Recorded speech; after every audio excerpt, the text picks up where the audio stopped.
Welcome back to my channel. আমি মিঠু চলে এসেছি কিন্তু অনেক দিন বাদে আছে একটা ব্লগ নিয়ে। আশা করি ব্লগটা তোমাদের ভালো লাগবে।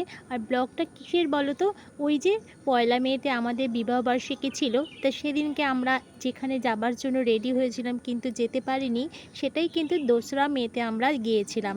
আর কোথায় যাচ্ছিলাম বলো, সেটাই তোমাদের পুরোটাই শেয়ার করব। আর তোমরা কিন্তু পুরো ভিডিওটা দেখো, দেখে যদি তোমাদের ভালো লাগে তাহলে অবশ্যই একটা সুন্দর কমেন্টস করো আর একটা লাইক দিও। আর যারা নতুন নতুন বন্ধু আমার ভিডিও দেখছো তাদের কাছে একটাই অনুরোধ, যদি ভিডিও ভালো লেগে থাকে তাহলে সাবস্ক্রাইব করে আমার পাশে থেকে যেও। কি থাকবে তো? চলো, আমরা কিন্তু অনেক সকাল সকাল দুজনে স্নান করে বেরিয়ে পড়েছিলাম।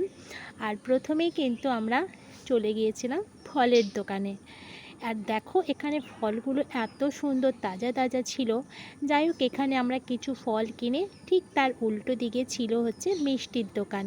তা মিষ্টির দোকানে মিষ্টি কিনবো, চলো তাহলে মিষ্টির দোকানে যাওয়া যাক। তা মিষ্টির দোকানে গিয়ে আমরা কিছু মিষ্টি পছন্দ করলাম, তা সেখান থেকে আমরা কিছু মিষ্টি কিনে নিলাম। আর সেখান থেকে মিষ্টি কিনে তারপর কিন্তু আমরা কোথায় যাচ্ছি কিন্তু তোমরা কিন্তু আমার সঙ্গে থেকো আর দেখতে থাকো। আর এই দেখো, এটার নাম কি বলো তো? হানিডু। আর এখানে দেখো কি সুন্দর, এটা হচ্ছে খাস্তা গজা ভাজা হচ্ছে। আবার দুজনে মিলে গাড়িতে বসে পড়লাম। চলো কোথায় যাচ্ছি এবার তোমাদের সঙ্গে সবটাই শেয়ার করব। চলো, এবার কিন্তু আমরা ঠিক ঢুকে পড়েছি ওই গলিটায়। আর এই গলিটার মধ্যে জানো তো সবই কিন্তু সেই পুরনো দিনের বাড়ি। অনেক বছরকার যে বাড়িগুলো থাকে সেটা আমাদের বাড়িতেও আছে। আমাদের মাঝখান পোর্শনটাও কিন্তু পুরনো পোর্শনের বাড়ি আর কি। যাই হোক, তোমাদের কখনো হয়তো শেয়ার করতেও পারি। চলে এসেছি আমাদের মঠে। আর এই মঠেই কিন্তু আমরা আমাদের বিবাহবার্ষিকীর দিন প্রতি বছর আসি আমরা ঠাকুর দর্শন করতে। তা এবছরে আসতে পারিনি, কিছু একটা কারণে তোমাদের সঙ্গে শেয়ারও করেছিলাম। তা চলে এলাম 2রা মেতে। আমাদের যেহেতু বিবাহ হয়েছিল পয়লা মেতে, তা আমরা আসছি আজকে এখানে 2রা মেতে। দিদিভাই দেখো ওখানে ফুলের মালা গাচ্ছে, এখানে দাদুভাই দেখো ঠাকুর দর্শন করতে এসেছে। আর রাজা যেগুলো নিয়ে এসেছিল ঠাকুরের জন্য সেগুলো কিন্তু ওখানে সব রেখে দিচ্ছে। আর চলো তাহলে তোমাদেরকে একটু দর্শন করিয়ে নিই। আর এই দেখো রাধা কৃষ্ণ কত সুন্দর করে সেজেছে, কি ভালো লাগে। এখানে আসলে না আমার মনটা এতটাই শান্ত হয়ে যায়, মানে ভীষণ শান্তি পাই আমি এখানে আসলে। আর এদিকে আমার মামা শ্বশুর তো যেহেতু অপারেশন হয়েছে এখন মঠে আসতে পারছে না, সেই জন্য কিন্তু চরণামৃত নিতে বলেছিল। তা এই জন্য রাজা দেখো মানে আর কি পাত্র নিয়ে এসেছিলো সেটাই করে চরণামৃত নিয়ে নিয়েছে আর ওখানে প্রণামী দিয়ে দিল। এবার চলো আমরা আরেকটু ঠাকুর দর্শন করে নিই। আমার কি ভালো লাগছে, রাধা দেখো কি সুন্দরভাবে লাল রঙের শাড়ি পরেছে। আর কৃষ্ণকে দেখতেই পাচ্ছ কি সুন্দর বাঁশি বাজাচ্ছে, সাদা লাল, ভীষণ সুন্দর লাগছে। আর এখানে কিন্তু জগন্নাথ দেবও আছে। আর জগন্নাথ দেব তো তোমাদের সঙ্গে শেয়ার করব, কেননা 2 দিন পরেই রথ আসছে। রথের ভিডিও তো আমি এর আগে পোস্ট করেছি, মানে আগের বারেরটা, এবারেও কিন্তু পোস্ট করব অবশ্যই। যদি আমি রথে যাই মঠে তাহলে তোমাদের সঙ্গে তো শেয়ার করবই করব। আমার তো ভীষণ ভালো লাগে রথের দিন, এত মজা করি আমরা রথের দিন। এই দেখো দেখতে পেলে ওখানে জগন্নাথ দেব বসেছিলেন, কি সুন্দর না? জগন্নাথ দেব তো রথের দিন কি সুন্দর সেজে ওঠে, সেটা তোমাদের সঙ্গে আমি সবটাই শেয়ার করে নেব। চলো তাহলে আমাদের তো এদিকে ঠাকুর দর্শন প্রায় হয়েই গেল। আর ঠাকুর দর্শন করতে করতে ওদিকটা পুরোটাই আমি ঘুরে নিলাম, পুরোটাই তোমাদের সঙ্গে দেখাবো আর কি তোমাদেরকে। প্রভু এবার আমাদেরকে একটু প্রসাদ দিয়ে দিল, তা আমরা সেটাই একটু প্রসাদ পেয়ে নিলাম আর কি। চলো এবার তোমাদের মঠটাকে একটু দেখাই। দেখতে পাচ্ছ কত সুন্দর মঠটা। আর মঠের ছাদে উঠে একদিন তোমাদের সঙ্গে শেয়ার করব কত যে ফুল গাছ এখানে, জানো না তো। এই মঠে আসলে আমি ভীষণ শান্তি পাই, খুব ভালো লাগে আমার, এত ভালো লাগে। চলো এবার মঠটা তোমাদের সঙ্গে একটু শেয়ার করে নিই। দেখতে পারলে মঠটা, এই যে দেখতে পাচ্ছ না, এই যে রুমটা, এই রুমে কিন্তু যখন আমরা আসি প্রসাদ কিন্তু এই রুমেই কিন্তু খাওয়ানো হয় আর কি। যেহেতু এখানে খাওয়ানো আমাদের বলে না, মানে প্রসাদ পাওয়া বলে। যাই হোক অনেক কিছু নিয়ম আছে। চলো আমরা কিন্তু মঠ থেকে বেরিয়ে পড়লাম। বেরিয়ে আমাদের মঠের সামনেই কিন্তু মাসি মেশোর বাড়ি আছে, তাদের বাড়িতে ভাবলাম চলো একটু ঘুরেই আসি। আজকে যেহেতু ছুটির দিন সেই জন্য আমরা বেরিয়ে পড়েছি এই যে মাসির বাড়ি দেখতেই পাচ্ছ, এটা হচ্ছে মাসি আর মেশোর বাড়ি। চলো মাসি মেশোর বাড়িতে ঢুকে পড়েছি। আর কি সুন্দর মাসির ছেলে দেখো এই গাছগুলোকে লাগিয়েছে, আমার ভীষণ পছন্দ হয়েছে। পাথরগুলোও অনলাইন থেকে আনিয়েছে, তা বললো ভীষণ সুন্দর, আমার তো ভীষণ পছন্দ হয়েছে। ওকে আমি আবার বলেছি তুই যখন আবার আনবি এই গাছ আমার জন্য কিন্তু কিছু গাছ নিয়ে আসবি। আমার বাড়িতে গাছ লাগানো একটু অসুবিধে আছে, যেহেতু সামনে ব্যালকনি নেই, সেই জন্য খুব প্রবলেম হয়।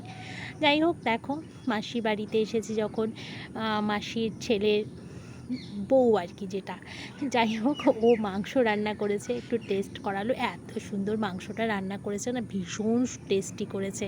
আর এদিকে এত রোদ উঠেছে, আমাদের গাড়িটা গরম হয়ে গেছে, রাজা একটু জল দিয়ে ঠান্ডা করে নিল। আর মাসির বাড়ির সামনে দেখো এখানে একটা ফ্ল্যাট হচ্ছে, এটা পুরো মনে হচ্ছে কি কোন পাহাড়ে যেন আমরা এসেছি। আমার দেখতে এত ভালো লাগছিলো, আগে এসেছি না পুরো মাঠ ছিল। এই দেখো এটা হচ্ছে আমার মাসি।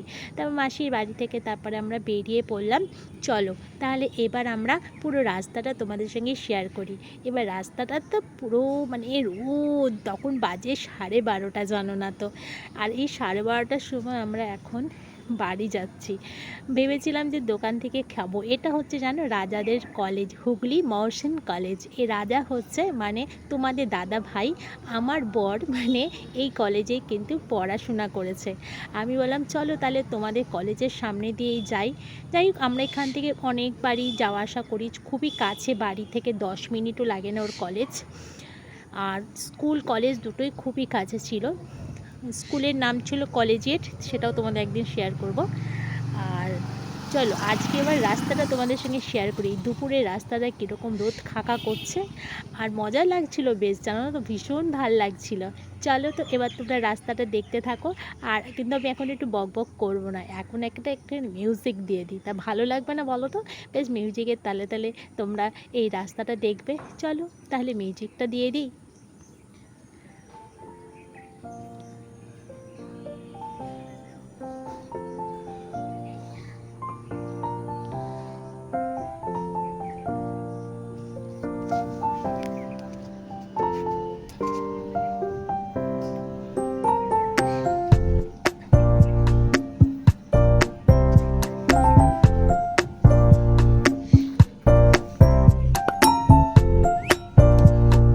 একদিন তোমাদের সাথে আমাদের চুঁচুড়া শহরটায় কী কী আছে শেয়ার করব।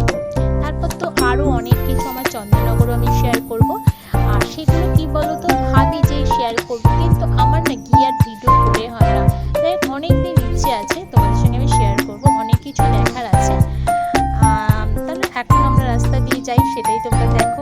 খুব ভালো লাগছিল দেখতে। তারপরে ভাবলাম যে থাক আজকে আর দোকানে খাবো না, বাড়িতে গিয়ে রান্না বান্না করেই তারপর খাবো, ঠিক আছে? বা 12:30 বাজে না, একটু দেরি করেই আজকে খাবো। তাই জন্য আর দোকানে গেলাম না খেতে। আমরা আবার বাড়ির পথেই কিন্তু আসছি, তা আসতে একটু সময় লাগবে, যেহেতু আমরা ঘুরে ঘুরে আসছি রাস্তাটা মানে আর কি এনজয় করছি। বেশ ভালো লাগে না বলো? সেই যখন কি বলবো, রোদটা একটু অল্প অল্প থাকে, কিন্তু এখন রোদটা এতটাই চড়া, খুব মজা লাগছিল আসতে। দুপুরবেলাটা বেশ ফাঁকা ছিল রাস্তাটা। চলো তাহলে তোমরা রাস্তাটা দেখতে থাকো, আর আমিও কিন্তু রাস্তা দিয়ে যেতে থাকি।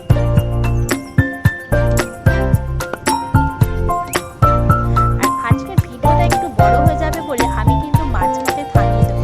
এরপরে আমি বাড়িতে এসে কী করছি সেটা তোমাদের পরের ভিডিওতে শেয়ার করবো, কারণ আজকে বেশি লং হয়ে গেলে তোমরা তো আবার দেখতে চাইবে না। সেই জন্য কিন্তু ছোট্ট করে আমরা ভিডিওটা শেষ করবো। এই বাড়িতে চলে এসেছি দেখো, মানে এখন বাজে 1:45, এসে একটু ক্লান্ত হয়ে পড়েছি। যাই হোক একটু বসে পড়েছি। তা আজকের মতন আমি ভিডিওটা এখানেই শেষ করব। আমি পরের পার্টে আসছি, পরের পার্টে কি কি করেছি বাড়িতে এসে, ওই 1:45 থেকে কি কি কাজ করেছি সেটা তোমাদের সঙ্গে শেয়ার করব। চলো তাহলে আজকে এই অবধি। আর তোমরা কিন্তু ভালো থেকো সবাই। আমার ভিডিওটা দেখে যদি ভালো লেগে থাকে একটা করে কমেন্ট করো, আর সবসময় আমরা পাশে থেকো, আর আমি তো তোমাদের পাশে আছি, থাকবো, ঠিক আছে? চলো তাহলে আজ টাটা, সবাই কিন্তু খুব ভালো থেকো, টেক কেয়ার।